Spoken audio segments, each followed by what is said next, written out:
اے انسان دا خبره یاد وساته کدی چیرې دغه بخشش له 12 بهانو څخه لوي څخه هم موقع نه واخسته له الله تعالی څخه دی بخښنه وغوښته په یو وخت کې هم او دا روزه د غیب باندې در تیر شو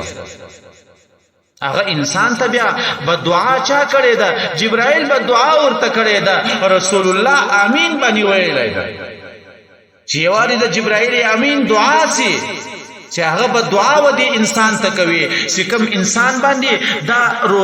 روژې میاشت ته تېره سي او د ده دپاره دغه میاشت د مغفرت سبب نه وګرځېږي په دې کې دی له الله تعالی څخه مغفرت نه وغواړي پر خپلو ګناهو باندې جبرائیل امین هغه ته به دعا کوي چې دغه انسان دی الله تعالی هلاک کړي او پر هغه به دعا باندې امین د امین مهر څوک لګوي رسول الله په جواب کې امین ورته وایي الله تعالی دی موږ تاسو ته د بخښنې د بخښ توفیق راکړي چې موږ تاسو او الله تعالی ته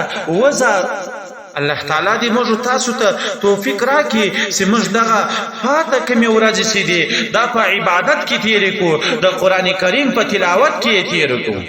او له الله تعالی څخه بخښنه وغواړو پر خپلو ګناهو باندې